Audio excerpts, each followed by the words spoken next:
While dirt racing still retains its ragtag, grassroots nature, the science of it has grown immensely. And at places like Limaland, future engineers and drivers can sharpen themselves.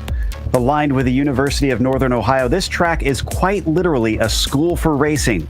Soon, class will be in session as we get ready to watch round 10 of the Bootleg Racing League's Dirt Street Stock Series. And you'll see it all live here on the Global SimRacing Channel. Hi, I'm Joe Peak, and with me in the booth is DJ Clark. Behind the scenes is our director, Sean Crackers Ambrose, and he's using cameras provided by Dougie Beard. Limaland was among the first dirt tracks iRacing added to the service, but we may still have some viewers who are unfamiliar. Let's head to our track guide to learn more.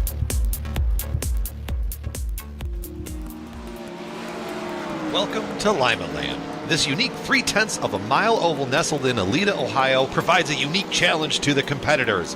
Limaland has two very short straights coupled together with two very tight corners, making momentum king. With it being dirt, astute drivers will notice the cushion change and move and are able to adapt themselves to the constantly changing conditions. 16 degrees of banking in the corners gives way to 8 degrees on the straights. The corners themselves do not lend to being against the tire barriers at the very bottom of the track at all, as that is where the track really flattens out. Speed is made up against the wall, as well as a little fling in dirt while you're at it, with the banking lending drivers plenty of attack chances. The track is owned and operated by the University of Northern Ohio, UNOH for short, and hosts Friday night racing throughout the racing season. This offers the university students a unique opportunity to compete on a professional level while attending school. Limaland is special on the surface because it was one of the first dirt tracks that iRacing scanned to start the dirt model. On top of the local heroes battling it out every Friday night, the track in real life plays host to the UMP Modifieds, who put on a thrilling show every time they descend upon the track.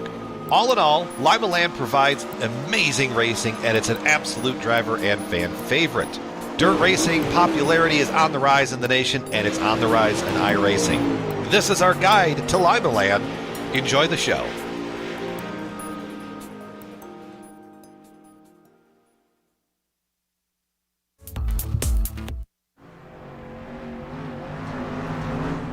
Well, DJ, we have literally cut the distance in half compared to the lap length of last week. Does that mean we'll see less chance to race, or is this going to be just as racy here?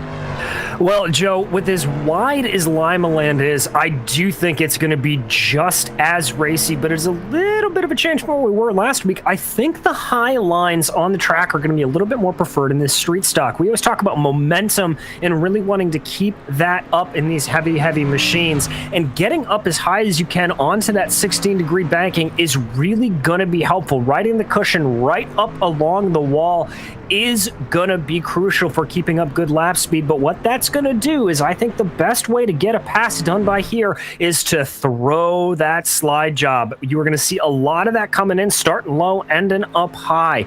You will be able to run a little bit on the low side, but it gets very tricky. You talked about it a little bit in that track guide. The tractor tires down to the inside, if you run over them just the wrong way, even in these tank-like street stocks, they can really mess up the underside of the car. So got to watch out for that. And we also have to watch out for the championship, because it could wrap up tonight. J.R. Shepard is far enough behind that if he does not gain enough points on Brandon Proudfoot, Brandon will seal it up.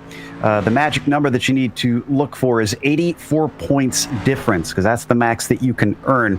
If Proudfoot is that far ahead after the feature race, then that's it. Show's over, except for everybody except for everybody, of course, racing for positions or just pride in the finale next week. Chris Davis is a little ways back from Shepard. Of course, he could always overtake Shepard instead of JR managing to keep himself in the hunt as well. So let's not forget about that. He does have to play a rear guard. You see Spies and Northcutt round out our top five, all within striking distance of one another, especially with 2 rounds to go, including tonight. Speaking of tonight, why don't we go to DJ for the race details? Well, Joe, this is the penultimate round of the Dirt Street Stock Series here in the Bootleg Racing League. We are using the heat race format that we've been all season, but for people tuning in just for the first time, here's how it's going to work. Drivers are currently out on track in a 20-minute qualifying session. That's going to be followed by a 5-minute single car qualifying session. They'll have 4 laps to try to set their best time. That will determine the order for the heat races. Now, that will have a maximum of 6 cars, and it will have 6 laps for the drivers to sort out their order. The top 3 cars from those heat races will automatically advance to the A main. Everybody else will go to the B main, which is going to be a 10-lap shootout. That will determine the order for the back of the field. Everybody will qualify for the A main. Drivers then will have a couple of minutes to go out and do a little bit of practice, and then we get things fired up for the 40-lap feature event around Limaland, and that is the only time tonight that you will see the caution flag fly. Indeed. Well, let's hope that we don't see it too much, because visibility, we understand, might be a bit of an issue tonight. We were talking about this before the broadcast, DJ. Drivers are saying ever since the latest iRacing build earlier this week, as we ride on board now, I believe this is with Segala, I think that we're with. No, this is J.R. Shepard, excuse me. That the dust has become a lot more of a problem, especially for those in the back. Yeah, and you can really see that dust just sort of loitering over the track there, Joe. iRacing has gone to painstaking efforts to really try to recreate what it's like to be really running on dirt. And anybody who's been to a dirt track will tell you that you get enough of these cars out on the track, you will get that dust that just hangs over it. There you can see it just kind of hanging around turn 1 and 2 there, and 3 and 4. So these drivers have told us that if you're running in the back of the pack, especially with 19 cars out here, it can be very, very difficult to see. So feature itself might be a big problem. The others with the smaller fields might not. We're on board with Justin Morton now, who fared very well in the midgets just a few minutes ago.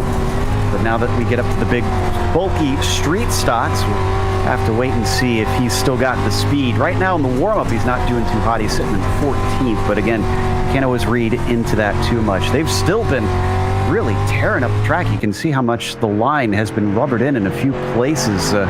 Wonder if we're already seeing this become rather single file up the high side. Look at how high up close to the outside wall the 7 runs. Yeah, it's really, really aggressive. You can see it, that cushion just moving closer and closer to the wall. And importantly, Joe, we always talk about it, that they do not reset this track at any point tonight. Limaland is always a track that drivers talk about. It's very, very easy to tear up. It's just sort of the makeup of this Ohio dirt that gets put onto the track. So definitely going to be something to keep an eye out for. It's going to make for a very slippery car, I think, if anybody tries to run a little bit of an alternate line. Yeah, there's a good shot of some of that slicked up line on the entry into turn 1 there that definitely shows you what we're talking about. And that's only going to get worse. Again, they are not wetting down and resetting the track even after this warm-up finishes on into the qualifying session, just getting ready to take off now. And again, if you're new to this format, this qualifying does not set their starting order for the main race. They're not looking for a pole position here. They are looking for their positions in the heat races. But still important to put yourself as high up as you can go. And looks like we now got a few out on the track, including guys like Clinton and Wilson, as we start on our flyers. And there's Chris Hazlip already running afoul of some of that slicked up track, just getting a little over-rotated there coming out of turn 3. We follow Justin Morton here. He's going to cross the line to start his flying lap. I think we got a couple that are just ready to come off of 4 for the first hot lap. I know Seneca should be one of those, and indeed, he puts down a 16 flat behind him. Let's see, who do we have going hot here? Seneca and Hazlip. Robinson is in. Morton up to the top spot pretty quickly on his first lap. Again, they get 4 tries at it, so plenty of times for others to try and go quicker than the 9. And in fact, Morton did not go faster on his second time around. Well, Joe, this is interesting. Look at Chris Davis here, who just sets the fastest lap of the race, going a little counterintuitive. He's running that middle line. Yeah, and that's probably one of the most torn up lines that we can see so far. So apparently not torn up enough.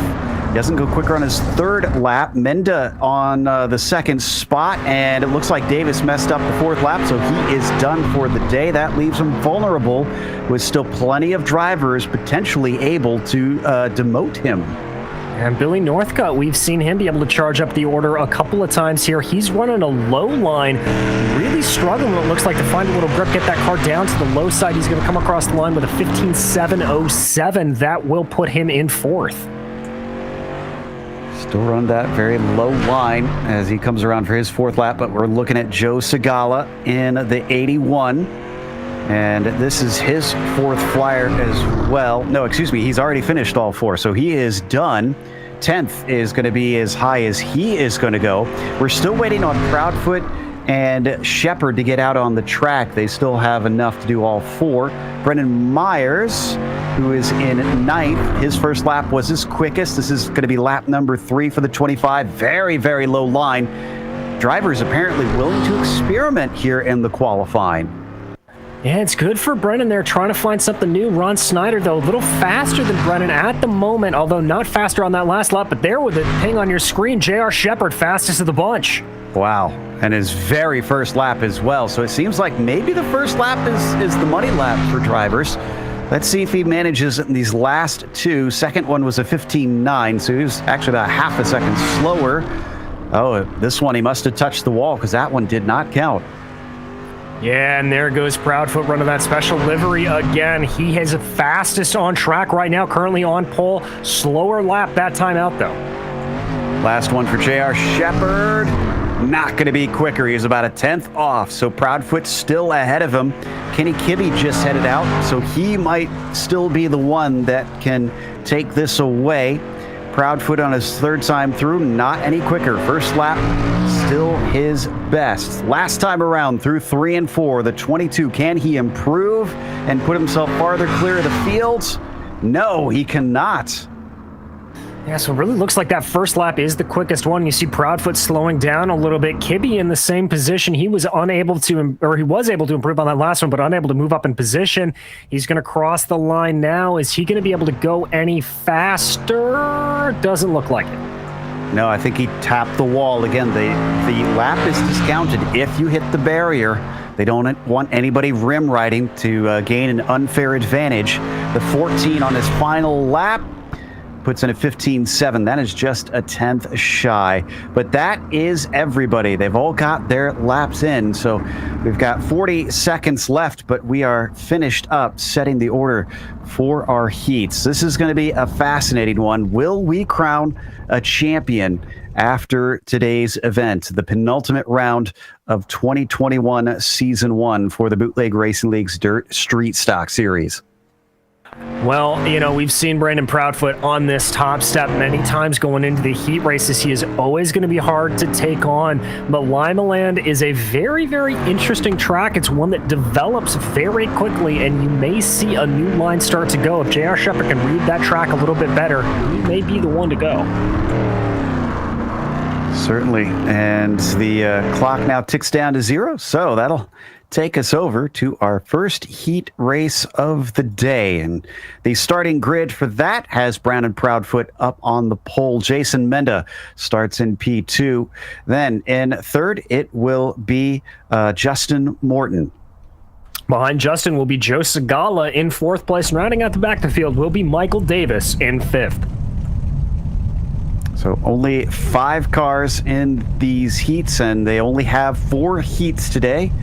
Can see them gridding up. We will have everybody make it into the feature. Nobody's going to be cut out by the consolation or the heat racing. So it is all strictly to not only earn points, but to figure out your starting position for the feature. Those points probably the more critical one to pay attention to, as the drivers earn them in the qualifying, which just finished up, as well as the heat and the consolation. Qualifying 6 points for first, and so Brandon Proudfoot already puts himself even more clear of his rival J.R. Shepard. Exactly, and rest assured, Brandon's gonna be thinking about that points differential, but the best way that he can assure himself victory is by just winning the race, and that is what Proudfoot does best. Take 2 laps behind the pace truck, and then we get going for a very quick 6-lap heat. And Proudfoot waiting for that truck to peel in. Should go a little bit early here. So we wait for it to enter. There it goes down into the pit entry. Proudfoot has control, and he is away as the green flag waves for the first heat of round 10. Down to the inside, it looks like second place might go to Justin Morton. He's working that low line well, and he is ahead of Menda. Kudos to Morton there. I thought for sure he was going to really run into some problems coming off of the turn, but he has got some speed down on that low line, getting that left front tire down onto it. Moves up the track a little bit more here, I think, just trying to be a hair defensive. The 81 of Segala almost got into Menda. He had to check up big time on that low side. Looks like once again he's going to lose out. Morton up into second. Menda in the transfer position, automatically going to the feature. If he stays where he is, Segala in the background having a lot of trouble holding on to it. Yeah, he really is just fighting all over the place, trying to get some grip anywhere on the track. Oh, and we just had contact between Menda and Morton. Menda goes around in a full 360 and falls out of the transfer spot. Segala's now into third. Oh, man, that's exactly what can happen on a slicked up track like this. You just lose sight a little bit ever so slightly. And Joe, I have to say, as we ride on board here, you can see just what that dust and dirt is doing to these drivers. It is going to make things very difficult. I think spatial awareness is going to be mega when we get into the feature. No doubt about that. Up at the front, Proudfoot on the final lap, taking that 22 down to the line and winning the first heat race of the night. Morton comes across in second after a great start, gets him into there, and Joe Segala, with a little bit of luck, becomes our last driver to automatically transfer. Mike Davis and Jason Menda will have to head to the consolation to determine where they start this race. Bad news for poor Menda, who started the thing on the front row. Meanwhile, we get to the second heat of the day. J.R. Shepard will be starting on the pole of this one. John Wilson starts in second, and then it's Ron Snyder in third. In fourth will be Ryan Seneker, and then Jason Dill will round out your field in fifth. So that was interesting. I kind of was curious what the desired line was going to be. And from what I saw on that one, DJ, it didn't really look decisive. It looks like you can kind of run what suits you almost. Exactly, and it's going to be interesting to see if that means over the course of the heat races that we see these guys start to fan out a little bit. Maybe that's going to wear down certain portions of the track a little bit more, and you'll start to see a little bit more gravitation towards a certain line come the finale. But one way or the other, Joe, I think it means that we're going to be in store for some good racing over the course of this night. Absolutely. Multiple lines means you've got opportunities to try and attack or defend. Let's see if Shepard can defend this lead the way that we saw Brandon Proudfoot do on that first heat. Will we have a switch for second like we saw before as well? It's Ron Snyder who's going to be looking for the good start. Green flag waves. Ooh, and a big spin of the rear tires for the 75 of John Wilson. He's to the outside trying to hold on. Is in front of them. J.R. Shepard has solidly got the lead. Still a side-by-side battle for second place between the 75 and the 29. But it looks like Ron Snyder lost a little bit of momentum coming off of turn 3 there, and that's going to give it back to John Wilson. But a good battle happening in the back there as well, as Seneca and Dill really starting to get spicy. Yeah, down to the bottom side, that's Dill and the white and black machine. The white and blue is Seneca as you see them come around turns 1 and 2 yet again. Top 3, Shepard, Wilson, Snyder will automatically advance if they stay put. And so far, the single file racing from them seems to point towards there's not going to be much drama there. Side by side for this 4th spot, and the 61 on the high line is hanging tough. He is. It looked like Dill got a little over-rotated there mid-corner. That cost him some speed. Now he's going to try to go low again. Throwing a slide job there is Jason Dill. Nice job. Gets the momentum and the position away from Ryan Seneker. So the 25 is slightly ahead at this point. No, but coming back on the bottom, and then he loses it. Seneca, unfortunately, handing that spot away. Thought he could re-attack. We're down to the final lap. The 98 has been in control since the drop of the green, and it's just been essentially no more than a process for J.R. Shepard, who wins heat number 2 tonight in the Bootleg Racing League Dirt Street Stock Series. Looks like Wilson comes in second, and Schneider the last to advance. Dill and Seneca are 4th and 5th. Well, and you saw Ryan Seneca have that big bobble coming off of 2. That is something these drivers are going to have to consider with the super slicked in track like we've got here tonight at Limaland. You've got to be careful putting the power down. Very easy to spin the tires and lose control. Up at the top of this one, it is Chris Davis on the pole. Billy Northcutt starts from 2nd place, and then Brennan Myers will start from 3rd. Gary Clinton will start to the outside of row 2 in 4th, and Chris Hazlett will be 5th. Okay, so far, the leader who gets a decent jump hasn't really had much issue retaining that. That's good news for Chris Davis, who moves up to the outside. They are allowed lane choice, so he seems to like to start from the high line. Well, that's going to favor him, I think, a little bit when he goes into turn 1. The only catch is going to be, and we've seen Brendan Proudfoot do this many times, is where the grip is off of 4. If he gets a little bit of wheel spin on that higher line, that could really come back to hurt him and give the advantage to Billy Northcutt. Let's watch him closely. It's the first time things have been shaken up from what we've been used to on the start. Really pinching down Northcutt as well, almost touching him. And as the green flag is out, Northcutt spins his tires, but he holds on down low. And despite starting from the high side, Davis tries to cut down low as well. He's going to hold on to it as the background. Chris Hazlett spins, still on the bottom side. Northcutt trying for it, but he can't keep the momentum going. Yeah, and the same was true for Brendan Myers there, who's lost out on 3rd place to Gary Clinton, who's running that high side. There he comes, Clinton just carrying some mega momentum off the corner, but up front, it is Davis. I think Clinton might have a good shot at trying to advance automatically in this one. Not what I expected, as he's not typically one of the quicker drivers, but he is on it from the word go. Below him, some blinking from the 23, making life a little bit harder.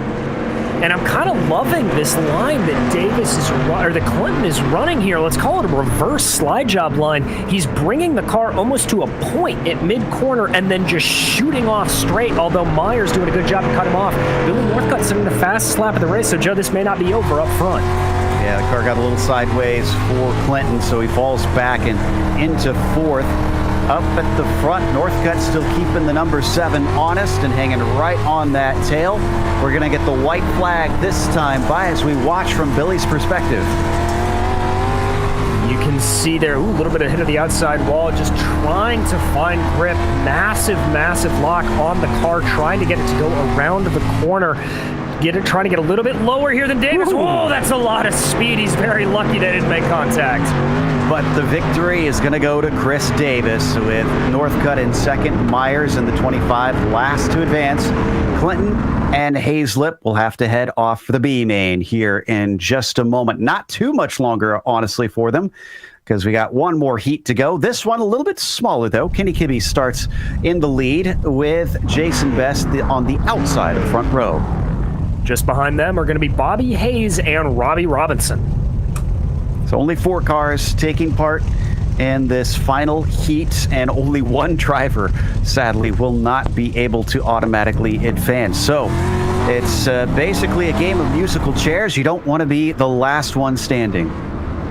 You certainly do not, and we're going to have to see here. Kenny Kibbe is going to be the one who has lane choice in this heat, so we'll have to see if he goes with what Davis did starting on the outside or keeps on what we've seen before on the low side choice.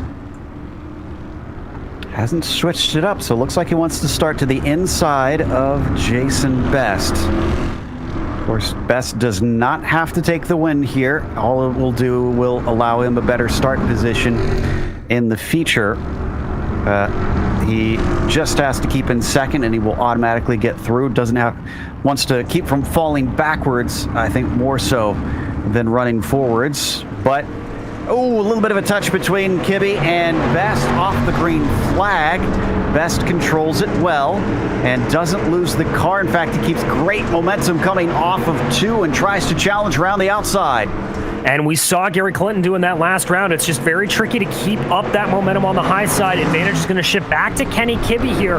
But watch out for Bobby Hayes running that low line. He's got some mega speed. It seems he can't get the throttle down coming off the corner, though. I think he's going to run into the same problem off of 4. Indeed, look at the 47 to shoot away into these very short straightaways. 4 laps to go, and it is Kibbe, our leader, Best in second. Hayes still trying to challenge on the low side. Almost tries a slider, but he can't move up high. Yeah, and Jason Best doing a really good job to hassle Kenny Kibbe here. You see him going around. Ooh, that's a little overspin from Kenny Kibbe, and that's going to allow for Best to catch up to him. Oh, they're close. In fact, I think Hayes might have a shot at it. No, he can't get up there in time. Down to 2 laps to go. We could finally see a leader, and these heats come apart, but no, it's those behind him who come apart. Hayes, Best, and our Robbie Robinson all came together, unfortunately, and made contact in 1 and 2. And Kenny Kibbe comes past the white flag with 1 to go. The 14 will win it, but it looked uncertain for a moment. Victory here for Kenny Kibbe in the final heat. Bobby Hayes, and it looks like Robbie Robinson's actually going to be able to steal it from Jason Best there, so Robinson automatically advanced. Best has to go back to the console. Robinson's car from above in the press box looks so much like the pace car. It caught me out for a second that I thought we had gotten a caution. And that is going to be the end of our heats, as the consolation should be populated here in just a second. Goes straight into it, so no warm up here. Michael Davis will start on the pole. Jason Dill will be in second with Gary Clinton in third, and Jason Best starting from 4th.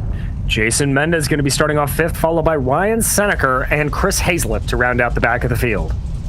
7 cars competing to try and determine who starts where in the feature. And a victory will definitely be important for them, I'm sure. Now, the points for the consolation race are slightly different. The consolation are 4 points for first, each subsequent one less point, with 5th through 8th 1 point. However, participants scoring points in the heat races are not eligible for the consolation points, obviously. So drivers who have already scored cannot get points here in this consolation race, but the higher you finish, obviously, the more important that is going to be, as the pace truck now leads them away. Exactly, and Joe, this is the most cars we've had on the track, so we're going to start to see more and more of that dust factor starting into play here. The other thing to keep in mind is to continue keeping an eye on how this track is evolving. We saw many lines getting run during those heats. As this track continues to rubber in, is that going to be the case, or is that low line going to start to lose more and more grip? Yeah, I'd love to see what it's like once we get going from whoever winds up tail end Charlie, which currently is Chris Hazlip, but let's let him get off the line first before we jump on board and see what that perspective is like. And Michael Davis waiting on the green flag. And it's out. He is off. Doesn't get the greatest of jumps over the number 5, who runs the rim. He might have better momentum. Yeah, in fact, quite a slip up down bottom from the 99. He might lose the lead here. He might indeed. Here comes Dill with that mega momentum behind. Then Jason Best and Gary Clinton got into each other a little bit. I think as they go into 3, that was advantage Jason Dill. And coming off of 2, it is still advantage Jason Dill. But where is he going to be fully past that number 99? I think you can call it now as another slip up off of 4 costs Michael Davis. And behind him, Gary Clinton also threatening along with this 47 of Best as they go 3 wide down into 4. Oh, that was an awesome move from Gary Clinton, threading the needle, but he and Best get into each other a little bit. Oh, and that's going to send the 47 to Jason Best. I think that's Chris Hazlip around. It was indeed. The two of them unfortunately making contact and spinning as we come back to the lead. This is not over. Dill, our leader, and Davis, oh, another mistake. Clinton up to second. Gary just having the run of his life out here tonight, whereas Davis just cannot get that car working. He has got to go to the outside. The low line just not his forte tonight. I know this is a very short race comparatively, but I mean, is that something that can build for drivers even in these short little heat and consolation races where you keep making mistakes and it flusters you? It doesn't matter if you're racing 1 lap or 75, Joe. When you make a mistake like that, you get it in your head, and every time you go past that exact part on the corner, you think, don't make that mistake, don't make that mistake, and guess what? That makes you make the mistake. It certainly seems to have for poor Michael Davis. He's stopped the bleeding at third. Jason Menda currently behind him, along with Ryan Seneker. Up in front of him, though, I mean, you can see, look at the gap that Dill and Clinton have pulled. They are just way out there and looking almost untouched at this point. Yeah, Dill in particular, I'm watching his car. Clinton's got a little bit of overcorrection he's having to make through the mid-corner, but Jason Dill, your leader, look at how smooth that car is in the drift around the corner. It is not changing a lot of speed. He has got this high line working. And open track in front of him without a whole lot of the dust that the drivers behind are having to experience. And he's on the final lap already. It's a quick one here in the consolation. Only 10 laps for them to finish it up. And Jason Dill finishes it up on the top spot. A win in the B main for the number 5. Clinton finishes in second. And Davis, did he just take third away? He did. Menda. No. Wow, that was close. Yeah, it really was Jason Menda just ripping the high line, being able to carry momentum around the high side. Menda, Davis to round out your top 4. Okay, then. That will get us ready for the feature. But first, we have the warm-up, where drivers who did not get to run since early in the heats get a chance to familiarize themselves with the track, which is quite torn up. There you can see the splotches showing of rubber being built up as the drivers slide around here and lay it down on the track surface. You've had a chance to watch a lot of racing now, DJ. What are your main thoughts of what we've learned? Well, my main thoughts is that high line seems to be king for now. It looks like you can be able to actually carry more speed down on the low line and get it off, but the problem is when you exit the corner, the rubber in patches of the track on corner exit are causing those wheels to spin, and that's what costs the drivers time when they're on the low line. We saw that both in when they were trying to make a pass as well as off of the start, and so I genuinely think I am not going to be surprised here if Brandon Proudfoot, our pole sitter for the feature, if he maybe starts on the outside, Joe.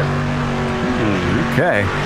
And he would have had a chance to watch and see how Davis did with that, because I think he was the only one to attempt it in all of our previous races at this track, at least for tonight's event, as they continue to cycle around here with about 3.5 minutes left to go. Did anybody in particular stick out to you from that one? I know I was impressed by Gary Clinton's run in particular. You read my mind, Joe. Clinton looking very, very fast early on, and he's currently sat in 15th, though, so not the best run for him. The other one, Jason Dill, a relatively newcomer to the series. I haven't seen his name around a whole lot, but Dill, obviously the consolation winner. When he got that car hooked up on the high side, he looked very good.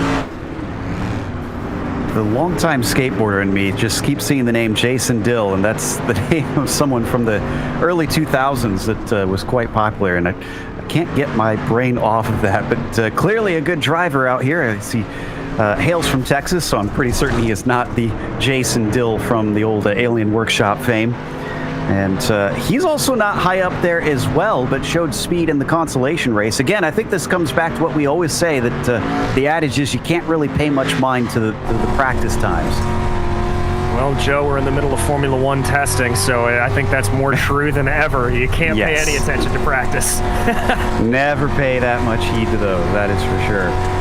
as we continue to watch from Jason Dill. Picks up a little bit of a spot there as he continues. And another one. Oh, so maybe he is finding some speed and could be a little bit of a threat during the race itself. Now, John Wilson has actually taken the quickest time so far in this warm-up, ahead of Brandon Proudfoot by about 4/100ths of a second. So Proudfoot still holding his own on that. Now, the rivals in the championship, J.R. Shepard sitting 4th, and he is going to start directly to the outside of his rival on this. Well, it could be the inside, depending on where Proudfoot decides to start this race. But that is going to be interesting if J.R. Shepard can maybe do something to try and challenge him and get track position. Well, I think what's going to be very, very crucial to see is off of that start. Now, let's say Proudfoot does choose the inside. Going into turn 1, that should theoretically give the advantage to J.R. Shepard. However, if they flip that around, the impetus is going to be on Shepard to try to, frankly, throw a massive slider, get the car down, and try to get ahead of Proudfoot. He is just going to want to get in his head as much as possible as we watch Jason Dill there having a nice little spin. Yeah, easy to do, especially around here. So not too embarrassing. And we've got almost all 19 cars. 18 of them are out on track right now. And if this thing looks halfway decent by the end, I'll be amazed. It's going to be a right mess when they're done with 40 laps in anger around this circuit. And the track is just, gosh, most of the dirt's probably outside of turn 1 right now, judging by that. Oh, Joe, I got to give massive credit here to iRacing and the new build that they put in. That is a sight that I am so used to seeing from a dirt track, pulling up in my car, and you just see the cloud coming out over the parking lot. Oh, that is such a cool thing to see. Well, all the data is in the cloud right now for iRacing, as they did a nice job with making sure that everything looks very pretty and convincing. But the last few seconds on the warm-up tick away, and the checkered flag comes out, which brings us to our feature race for round 10. So let's go through our starting order for tonight. Brandon Proudfoot is on the pole. It is J.R. Shepard who will be starting to his outside, and Chris Davis will be starting in 3rd. Kenny Kibbe, P4 for him, and it's Justin Morton starting 5th. On the outside of row 3, it's John Wilson. Then in 7th, you've got Billy Northcutt. Bobby Hayes starts in 8th, and in 9th, it is Joe Segal. Ron Snyder will round out your top 10. Brennan Miles will be starting off in 11th, followed by Robbie Robinson. Your consolation winner, Jason Dill. He's going to be one to watch in that white number 5. He will start off 13th, followed by the green number 6 of Gary Clinton. Behind him, it'll be Jason Menda and Michael Davis. Ryan Seneker and Chris Hazlip will make up the row behind him, and bringing up the back of the field will be Jason Best. 19 cars on this track. Lord help Seneker, Hazlip, and Best, starting from the tail end and having to deal with all the crud that is going to be thrown in the air in front of them. We're going to take 2 pace laps, and then hopefully we'll have plenty of green flag racing for the next 40 laps. And again, they all will count. They do not do the caution laps, do not count like many dirt series in the real world. This is essentially like pavement rules for these guys. As the pace truck gets ready to peel in, we're watching from onboard Morton. That is Chris Davis in front of him. Pace car is in. Green flag is out. Proudfoot is on it. Not a good jump there from Shepard. Working from the outside on that start. Tries for the over-under. Doesn't get him anything. Ooh, a challenge from Davis as Kibbe pulls up beside him briefly, but then has to check up. And it's 3 wide back there behind them for 3rd and 4th place. Oh, that looks like Billy Northcutt's trying to make a good run there. He's able to get around Kenny Kibbe and move himself up into 4th. He's now got his sets set on Chris Davis. The dirt really starting to fling up here, Joe. Indeed, the 75 fighting with Kibbe. He's on the low line there. You see underneath the orange and blue 14. And they are pretty much dead even with one another. The momentum on the high side matching with the shorter distance of the low side and John Wilson. And we got a caution. Looks like Robbie Robinson involved in this one. Yeah, Robinson, it looks like the 45 of Jason Best is on his lid as well. Let's see, how did Best get on his lid? Oh, the 81 of Segala comes down. And then another incident there. Oh, so it's just cars, unfortunately, getting caught up in one another. Menda runs into Brennan Myers, who gets tipped. Oh, tipped because Segala hit him after he was hit. So this was just a butterfly effect. Very much so, and there you can see it. Myers just right into Menda. Absolutely nowhere for Menda to go. Oh, man, that is a shame. Really caught up in something that was not his fault. So up at the front, now that we come back live, your order is Proudfoot, Shepard, and Davis. So no change from the drop of the green to the top three. Billy Northcutt, though, check this out. In just the few laps that we had, he went from 7th to 4th. Absolutely mega run for Billy. We'll have to keep an eye on him now that he's able to draw up and close if he's able to have anything to challenge for these top three. Here we go again. First restart of the day on lap 8. Proudfoot is on it. Green flag waves here in Limaland. J.R. Shepard being challenged on the inside. The 7 gets a good run underneath him. Can Chris Davis manage to complete the pass? He looks to try and do it down into 3 and 4, but he can't slide up to the outside. No slide job available for the 7. Still, he manages to set it in hard down into 1 and 2, and I think he's got it just as the caution comes out. This was Ryan Seneker, and I see another car. I think it was Jason Dill, though. Oh, no. Yeah, we're jumping back here to take a look at the replay. Looks like Dill's drifting up the track. Just didn't know Seneker was going to be there. Little bit of accidental contact there, and that's going to send Dill up and onto his roof. For the second time, we don't usually see this sort of stuff in these races. As we come back live, already 2 cars that have rolled over, at least, if not fully rolled completely back onto their tires. And this has caused a few of them to have to take pit stops, or take tows into the pits, I should say, and go laps down to take their spare car. So we ride behind the pace truck on board with Proudfoot right now. Excuse me, this is Seneker, rather. He's waiting to get a lap back. Yeah, and it looks like right now it's going to be Jason Menda and Jason Dill. So the Jasons who are caught out here a lap and 2 laps down respectively as the field forms up. We're ready to go green again. I love how short these pace laps can be. Green flag is out. What a run it's been from Chris Davis. He's managed to get past J.R. Shepard, but will J.R. pull the same move right back on him? He's thinking about it down on the low line, but then pinches down. He can't fully let the car drift out like he'd want it to. They're going to bang doors coming off the corner. That actually helps out the 98. He now holds beside the number 7. Battle for P2 is on once again. It is really, really heating up there. 3 wide behind him. Ooh, I think that was Justin Morton getting into a little contact with Billy Northcutt, but this battle for 2 really shaping up. They're continuing to fight it. Whoa, Davis gets a big turn from Shepard. Shepard gets him again. Kibbe sneaks through because of that. Some beating and banging behind them, and that's going to bring out the yellow, with Northcutt taking second because of all of that. My goodness. It looks like, unfortunately, Jason Dill, no, he was not involved. He was just exiting as the wreck was happening right in front of him. It looks like J.R. Shepard and Chris Davis, we know, involved in that. And then I think Wilson and Segala, unfortunately, as well. Oh, yeah, a bunch of cars. Best involved in it. Let's watch it. Here's where it starts to go. You see that little bit of turn there of them getting hit. Kibbe gets caught down on the low side. That's Best. I think Menda may be around there as well. Wilson looks like he's able to get out and back going before the yellow flies again. Certainly some winners and losers from that one, and that changes up the front of the field significantly. Proudfoot still leads. Northcutt into second. And Justin Morton now up into third, started from 5th on the grid. Ironically, Kenny Kibbe winds up back exactly where he began this race, 4th place.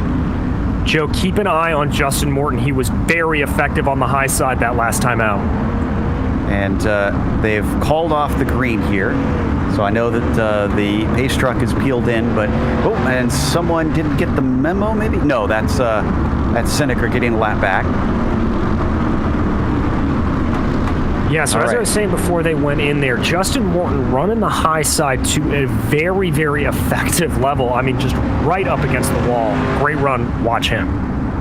Big spate of cautions here after we had such great green flag running early. We're back to green now, and the 22 is off like a shot. Billy Northcutt riding the rim, seeing if he could do something to maybe challenge him. You mentioned at the top of the show, he has been one to watch out for, and it's looking good today. In fact, look at the momentum he's carrying. He's got a really good line there, and Brandon Proudfoot knows that he goes up to the top line to cover off Northcutt, and it looks like they're going to be about even as they come across, and now Davis, the only one going low. Go where they're not, and the 7 is attempting it, but it's not paying off still. He's on the back of Morton, tries to head down low once again, slides up, but the track does not have an opening. It doesn't, but I think Morton had to check up a little bit there. He's going to go for the hard slider, tries to catch it. Morton up into the wall. That battle's going to be really close. Position Davis. Ooh, that was certainly a bit rough and tumble, but seemed all fair and love and war to me. Morton still trying to challenge around the outside. Down on the bottom, J.R. Shepard coming back into things. 3 wide and going the long way around. Justin Morton, what a pass. I told you he looked good on that high side, Joe. Absolutely mega move from the number 9. Ooh, that's big contact back in the wall. I think that may be John Wilson. Contact as well from Morton. And Chris Davis, you can see having a fight with J.R. Shepard down on the low side, the gray and blue car, looking to recover from his mistake. And he might actually be able to do it. He's got a nose ahead past the 14 coming off the corner. Now it's a fight with the 7 of Chris Davis. Oh, and they're getting a little feisty there as well. Those are the 2 cars that caused that last caution. 3 wide behind him. That's Davis, Kibbe, and Wilson. Really, really good runs here. Wilson diving way low. Wilson's trying his darndest to hold on to these spots that he inherited after the last wreck. 3 wide down to the corner. We get another caution. This is... Actually, can't quite find who caused this one. Do you see, DJ? It may have been Ryan Seneca. I see him in the pits right now, so let's keep an eye on him. Yeah, he came out. Car just still not under him. All right, so here we go, Joe. Yep, you're right. Here, this is the replay. It's through 1 and 2. He's fighting with Davis. And seen a lot of that today. The cars just kind of going to a lazy spin. Yeah, and that's a situation where you've got all 4 tires onto the slicked up, rubbered in part of the track. You've got no part of your car getting a good grip to help you turn. And if you were a little too aggressive with your inputs, whether on the throttle or on the steering wheel, it just causes that car to go into that very lazy turn. Another car getting their lap back. Jason Menda. That's going to unfortunately hold off the green flag for just a moment while they wait for that car to catch up to the tail of the train. The truck should stay out for 1 more. And we will only have about 8 laps of racing left at the end then. They'll have time for 1 more caution. It's just they unfortunately can't really have time for for 2 cautions, which will finish it under yellow, which we honestly don't want after the great racing that we've witnessed today. There goes the pace truck. 22 waits, and now he puts his foot down. Green flag is out. I think Billy Northcutt might get hung out to dry because here comes Justin Morton. The 9's got a fire lit under him. Can he make this pass complete? Easily got it parallel going down the back stretch. Now Morton's going to try to hold on to it. Ooh, I think he got a little slippy there. Yellow's out again, though, Joe. Oh, Clinton and Davis involved in this one, sadly. Ooh, and it looks like this started with Clinton. He's going to get Brennan Myers, I think. Looks like a little contact there with Robbie Robinson as well down on the inside. Yeah, just a little bit of 2 cars trying to go into the one place. Then, unfortunately, Davis behind him just was kind of in the wrong place at the wrong time and picked the wrong way to go around on top of it. Okay, when we get restarted this time, we basically have to go green to the finish or else we get another yellow. And that's the end of tonight, and the positions are locked in. So Morton did get second away from Northcutt in that, I believe. Yes, he did. He's going to be gridded on the inside.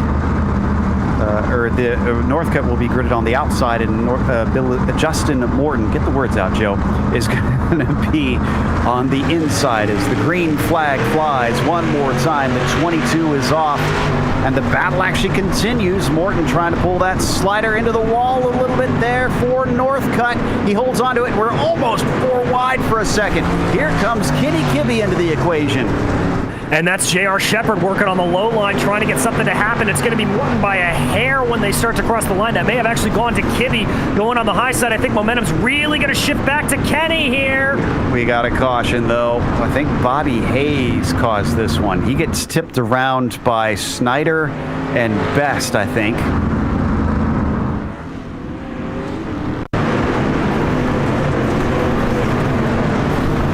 And then if we continue to watch this replay, poor Jason Menda almost got away from it. There you see, yeah, very late spin for him. Watch it one more time. It threaded the needle. Unfortunately, there's so many cars fighting for one spot. Eventually, he gets tipped around. Yeah, just multiple cars trying to go for that inside line, and that's what happens. I think, Joe, we may get a 1 or 2 lap shootout here if we're lucky, though. I don't believe so, because the truck is still out. The lights were on. We're going to come around with 1 to go. Ooh, this that was close. 1 to go. Yeah, this is the final lap. This is the end of the race then. Proudfoot's going to get another one. And I think we can call it that J.R. Shepard is going to lose the championship here as Brandon Proudfoot comes to the line. He not only takes the win, he takes the championship here in the Bootleg Racing League Dirt Street Stock Series. Northcutt will claim a podium with second, and so will Morton with a third. I can imagine with all that Proudfoot has been going through in these last few months and this last year, this is going to just make him so elated. He's already had emotional moments this season, but I'm sure his family who watches every broadcast is just sitting there cheering at the television right now. Exactly. It is another well-earned win from Brandon Proudfoot. We have seen him absolutely dominate out front, and this time he definitely had to fight it up a little bit more with some of his competitors, but just a mega run and championship from the driver of the 22. Well done to Brandon Proudfoot as he celebrates with a victory lap, a very slow and probably emotional victory lap here in that number 22. We're going to let him do that as we take a quick break here on the Global Sim Racing Channel. We'll come back with the unofficial results as well as driver interviews.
welcome back to Limaland Motorsports Park. We just watched the penultimate round of the Bootleg Racing League Dirt Street Stock Series, and it was Brandon Proudfoot who not only took his 8th victory, but he finally wrapped up the championship that he has been looking forward to.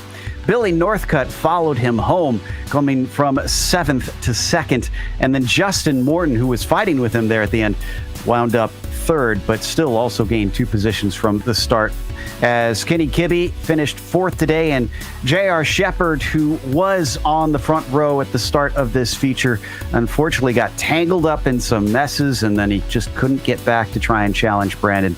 After that, he had to settle for 5th. Chris Davis, kind of similar situation, wound up 6th just behind him, and John Wilson was 7th. Joe Segala finished P8. Jason Best somehow 9th after starting 19th. That was impressive. And Chris Hazlip got a top 10.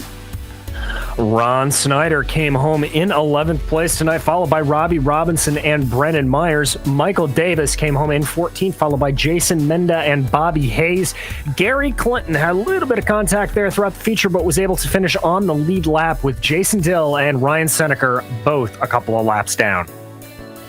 Well, that takes us to our winner and newly crowned champion, Brandon Proudfoot. Brandon, congratulations. By our calculations, unofficially, you have clinched it tonight.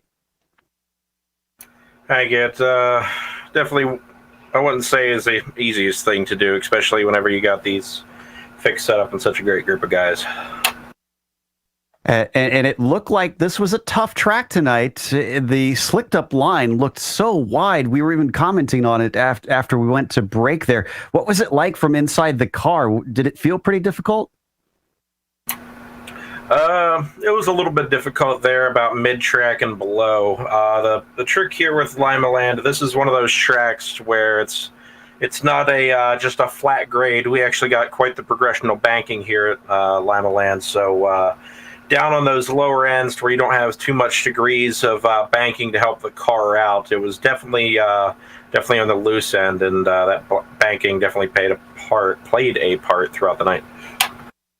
Now, as we talked about you finishing things up here tonight, we mentioned that your family tends to always watch the broadcast. Did you hear any cheers, or did they already manage to come up and congratulate you on sealing the deal? I didn't hear any cheers yet, but I'm sure I'll get them whenever I go downstairs. And my mother, she recently got a new job, and she's actually watching, I believe, on her phone in a charter bus or in a gym locker room on the outside of a hockey game or basketball or something. So she's on the travel now, but I still got grandmother, girlfriend, and the sister downstairs, and then obviously grandfather ripped me up upstairs. Oh, man, fantastic stuff. Glad that they're able to continue to support you day in and day out. Again, congratulations, sir, and please feel free to thank anybody who not only made this win possible, but now a championship, too. Fistful of bourbon, champions get whiskey, baby, not just winners get whiskey. General Tire, Polaris RZR, Vision Wheel, Rigid Industries, Dirtfish, JSP, XTV Axles, Gibson Performance Exhaust, Acronis, Sant Racing Fabrication, 07 Designs, Chris Leone Motorsport Shop, and all the guys that do it over here, all the drivers that make this league just a blast. You guys for doing the broadcast and making everything roll, and what a season. These guys are growing more and more each season, and I'll be honest with you, I believe any one of these guys could take me on next season. And there's a lot of people here that I'm looking forward to see how they all age into the new season. We're looking forward to it as well. That was Brandon Proudfoot, winner today, who has now mathematically clinched the championship. Meanwhile, behind him, Billy Northcutt with a magnificent run from the mid-pack into the top of the field. Indeed, Billy, you started off all the way down in 7th, and then it seemed like in almost absolutely no time, you were right in the thick of things, hassling Brandon the entire time. Great drive out there today. Hey, thanks, man. It felt really good. I mean, I was actually texting my wife and friends and stuff during the consolation feature, talking about how I didn't really feel that confident, like that I felt like I was just not quite figuring the track out there in the heat race and everything, you know. And then the race started, and I was like, okay, I kind of figured it out up top and just hung out up there. And it seemed like on lap 20, if I would have hit 3 and 4 right, I may have had an opening there to get up beside Brandon, and he would have had to stay on the bottom, but he was able to get up in front of me, and then I just didn't have enough to do anything with him. He's a darn good driver. Well, he is, and he was obviously able to take away the championship this year, but looking ahead on the spectrum a little bit, going to next season, do you think you maybe have a little something for the reigning champion? You know, I mean, that's kind of a tall order. I don't know if I would have anything for him in a points championship. I mean, my main goal is to be able to just keep up with him and make him work for it to get the wins. I know if Bobby comes back, he's going to be right up there too, and that makes it really fun. I really like when he's around as well. But this whole league is really tough, man. Like, I mean, I came in here and I was just kind of minding my time, you know, and getting to know these guys, and they all race clean, and I'm really looking forward to the next season. I've gotten used to the format now with the no track resets and everything. I'm starting to kind of figure that out a little bit, so I'll have a little more wherewithal, I guess you could say, going into the second season. Well, all right. I know we are certainly looking forward to it. But before we look to the the next season, I have to ask you about the new changes on the service. Talk to me about the dust that's getting thrown up there. From your perspective, is it harder? Is it kind of more fun because it's more realistic? How do you feel about it? Man, it's a little of both. It's kind of awesome until there's a car stopped on the track and you don't see him until you're about a foot away. I killed somebody in the warm-up. I couldn't see him until it was like the last second. So that's kind of scary. And with the broadcast, I'm sure it's a little more dusty on those. I know I ran a race a couple days ago that was broadcasted, and when I watched it back, there was a lot of dust. I was looking at your broadcast, and it looked like the camera angles you use, as long as you're not too far away, it doesn't really bother it a whole heck of a lot. But I mean, it seems like the tracks are a little rougher as well when they get worn in. It seems like they're a little bouncier, a lot more ruts and stuff. It just seems like to me, I might just be imagining it because of the dust. But I mean, it's kind of cool though. It really makes it hard to drive. So then, I mean, it benefits good drivers. Well, I know from our perspective, it looked great, and I'll have to go take a couple of laps out there and prove to myself I'm not a good driver when the track wears in, and I'm sure I'll be in the wall pretty quick. But Billy, congratulations on a heck of a second place drive here today. Anybody you'd like to thank before we let you go? Yeah, man, I want to thank Lowell for putting this league on. I really look forward to it. I have to work on Fridays, so I don't get to practice a whole lot. And I come in here and I just wing it. It seems like it takes me till about midway through the feature till I'm really got my bearings. But I mean, that's not an excuse. That's just shows how much I really like this league. Because then I got to get up at 3 a.m. the next day and go back to work. But I still make time for this thing, and I appreciate what Lowell's got going on here. I want to thank you guys for doing the best broadcast in the business, and my family, my mother-in-law and my dad and my wife for watching, my Dirt Panda teammates, and my friend Susan, who's been tuning in lately and giving me some extra motivation to try to take these podiums home. Well, thank you, Billy. Congrats again, and we'll see you next week. And now Joe Peak has caught up with another hard charger, our third-place finisher, Justin Morton. Indeed. Hard charger in a bit of a different way. We didn't get to cover it as much, but Justin, it looked like you had a bit of a rough start to this one. Tell us about that.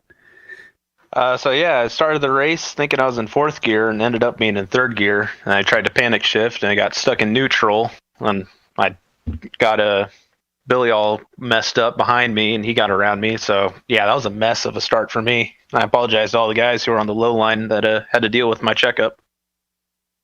Because of that, were you racing flustered or frustrated the first part of the race? I would say I was pretty flustered through the first caution, or to the first caution. After that, I kind of just settled down. Just tried to focus. I know I was going to be on the inside for the restart and just tried to focus on that. And then later on, you and Chris Davis had things get a little bit rough between one another. Looks like he kind of shoved you in the wall at one point. Yeah, he went for a slider. I don't think he expected me to have the momentum I had on the outside.